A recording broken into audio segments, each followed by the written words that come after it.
Hundreds of jets, the biggest fleet on a whole continent, parked in the desert, engines sealed, going nowhere. In May of 2020, the airline that owned them stopped paying its debts, $16 billion of it. The stock was kicked off the main board, the credit rating was junk, an American giant had just bought a fifth of the company and watched the bet collapse. Two of its biggest rivals filed for the same protection that same year. Everyone assumed at least one of the three was finished. The airline is LATAM. And here's what makes no sense. 3 years later, it did not shrink. No government rescued it. It came out the other side as the largest airline group in the entire Southern Hemisphere and posted the biggest profit it had ever made. How? The answer starts with a Chilean mail plane from 1929. A Chilean Air Force Commodore named Arturo Merino Benitez takes a handful of fragile biplanes and starts flying government mail between Santiago and the desert north. He calls it Línea Aérea Nacional, LAN for short. Santiago's airport still carries his name today. For 60 years, it stayed exactly what most national airlines were back then. State-owned, proud, and usually losing money. Then, in 1989, Chile sells it off. A businessman named Juan Cueto and his family move in, first through cargo, then the whole airline. That detail matters more than it sounds, because the Cueto family would still be holding the controls 30 years later, when everything nearly burned down. Now jump to Brazil. In 1961, a tiny air taxi outfit starts flying businessmen around the state of São Paulo. Its name, Táxi Aéreo Maria, which gives you TAM. The man who turned it into a giant was Captain Rolim Adolfo Amaro. He was obsessed with one thing his rivals ignored: the passenger. He rolled out a literal red carpet to the aircraft stairs. He shook hands at the gate. By the mid-2000s, TAM had passed the old flag carrier Varig to become the biggest airline in all of Brazil. Two founders, two countries, two completely different airlines. One flew mail across a desert. The other sold service in the world's fifth largest country. Neither looked like half of a future giant. And then, in 2001, Amaro climbed into his own helicopter near the Paraguayan border and never came back. He was 59. His airline kept growing without him. For decades, these two were rivals on paper. Then in 2010, they did the thing nobody expected. They merged. On the 22nd of June, 2012, the deal closed, and LATAM was born. But here's the strange part. LAN, the smaller Chilean company, was the one taking over TAM, the bigger Brazilian one. Chile, with its 18 million people, swallowing Brazil's giant. Regulators were nervous. To get the deal approved, the new group had to give up valuable takeoff and landing slots in Sao Paulo and hand them to competitors willing to fly the Santiago route. And TAM had to walk out of Star Alliance, the global club it belonged to, so the combined airline could pick a single home. They chose One World, the alliance led by American Airlines. Remember that choice. It does not survive this video. By 2015, the two old names started disappearing. One brand, one dark blue and red livery, LATAM. The largest airline group Latin America had ever produced, flying domestic routes in 5 countries at once: Brazil, Chile, Colombia, Ecuador, Peru. A pan-continental machine of a kind the region had never seen. And this bloodline had a habit of being first. Back in 1997, while still LAN, it became one of the first Latin American airlines to list its shares on the New York Stock Exchange. In 2012, the same year as the merger, it was the launch customer in all of the Americas for Boeing's brand new 787 Dreamliner.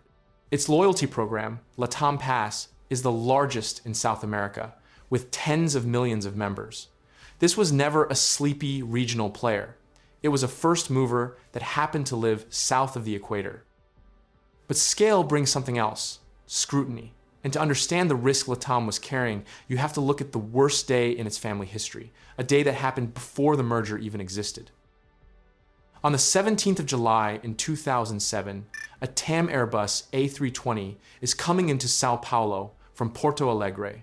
Light rain in the evening, it is heading for Congonhas, an airport jammed into the middle of the city, with one of the shortest, most feared runways in Brazil. Pilots call it the aircraft carrier. That runway had just been resurfaced, but the grooves that channel rainwater away had not been cut yet, so the surface was slick. One of the jet's 2 thrust reversers was switched off for maintenance, which is legal, but it leaves no margin for error. The plane touched down at speed, and then one small thing went wrong that turned into everything. The captain pulled one thrust lever back to brake, the other he left forward in the climb position. So as the left engine tried to slow the aircraft down, the right engine was still pushing it forward. The wing spoilers never came up, and in 16 seconds, the jet ran out of runway. It crossed a busy avenue, struck a TAM cargo building, and exploded.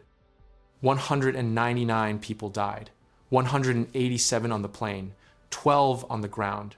It remains the deadliest air disaster in the history of Brazil and of all South America. Now, balance, because it matters. This was not simply a careless airline. Investigators pointed at a whole chain: a dangerous airport with no safety runoff area, a runway reopened without grooving, thin training for that exact failure, no alarm to warn the pilots their levers were mismatched. The crash site is a memorial now, 199 points of light, and it forced real change across Brazilian aviation. Fast forward to the modern airline, and the danger looks completely different.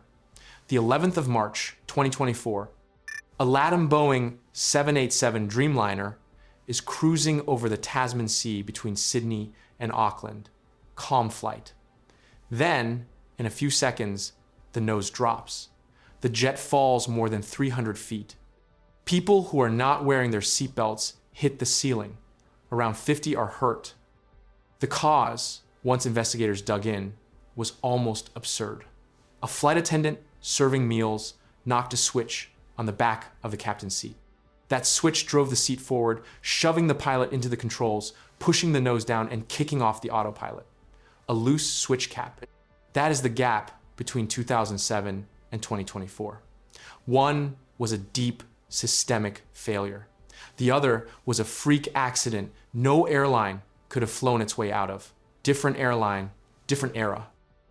So we have a storied carrier, old Chilean blood, Brazilian muscle, a tragedy that reshaped a country, and a modern scare with a bizarre cause. A normal, big airline story. But none of that is why LATAM matters. The reason this airline is worth your time is what happened next, and the popular version of it is wrong. The easy story goes like this. COVID hit, LATAM went bankrupt like everyone else. Then, travel came back, and it recovered. Clean, simple, and almost completely wrong. Because LATAM did not survive by waiting for the world to reopen. It survived because of a brutal decision it made months before the virus existed, and a second decision that broke a rule no big Chilean company had ever dared to break.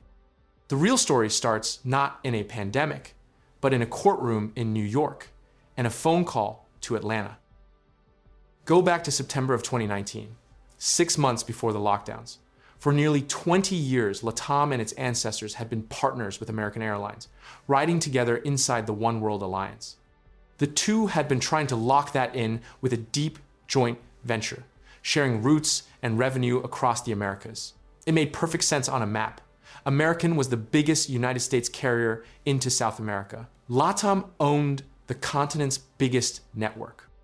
Then, Chile's Supreme Court blocked the heart of that joint venture, and LATAM did something that stunned the industry. It walked. It dumped American. It announced it was leaving One World entirely. And it jumped straight into the arms of American's fiercest rival, Delta. Delta paid $1.9 billion for a fifth of LATAM at $16 a share. It threw in another $350 million to cover the cost of switching sides. And in the same deal, Delta took over LATAM's order for the Airbus A350, a brand new widebody, scooping up 14 of those jets. Overnight, the alliance map of the Americas was redrawn. American lost its anchor in the south. Delta planted a flag across an entire continent for under $2 billion. It looked like a masterstroke. And then 6 months later, the sky shut down. LATAM had just torn up 2 decades of partnership, taken on a huge strategic bet, and now it was staring at a global pandemic with junk credit and a fleet of grounded jets. The timing looked catastrophic, and it was about to get worse before it got better. On the 26th of May in 2020, LATAM filed for Chapter 11, that is the United States bankruptcy process, run through a court in New York. Not Chilean bankruptcy, but American. Its Brazilian arm joined that July. With around $16 billion in liabilities and dozens of subsidiaries pulled in, it was the biggest airline bankruptcy the region had ever seen. At the worst point, the group was flying a tiny fraction of its normal schedule. Planes were everywhere but passengers, almost nowhere. Now, I can see the wheels in your head going around thinking, why reach for an American court at all? Well, because this is the clever, ruthless heart of the whole story. Under United States bankruptcy law, there is a rule called absolute priority. In simple language, the people the company owes money to get paid before the existing owners keep anything. So LATAM could force its creditors and its own shareholders to take losses, restructure its debt, and rebuild the balance sheet, with a New York judge enforcing all of it. That is far harder to do under Chilean law, where shareholders have stronger protections. So LATAM grabbed the foreign tool that let it cut the deepest. It was not painless, far from it. The old shareholders were largely wiped out. The workforce was cut hard, down to roughly 30,000 people by the time it emerged. And to fund its exit, LATAM had to borrow at punishing interest rates, with some bonds carrying coupons above 13%. This was survival, not a magic trick. Somebody had to pay for it. But here is what they pulled off. LATAM raised over $10 billion in fresh capital through the process, a mix of new shares and convertible bonds. Its longtime shareholders, the Cueto family, Qatar Airways, and Delta, were allowed to buy back in by putting up new money.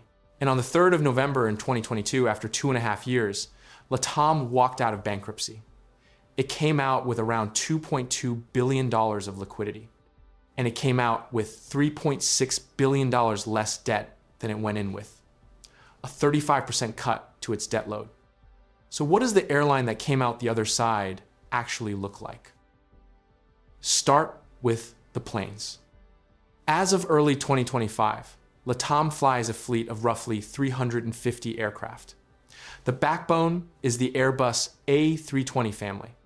Around 40 of the smaller Airbus A319, well over 160 Airbus A320, and more than 60 of the stretched Airbus A321. Those are the workhorses flying inside Brazil, Chile, Peru, and the rest. For the long haul, LATAM leans on Boeing. Around 37 Boeing 787 Dreamliners, carrying passengers to Europe, to North America, and across the Pacific to Auckland and Sydney. 10 Boeing 777, the heavy hitters.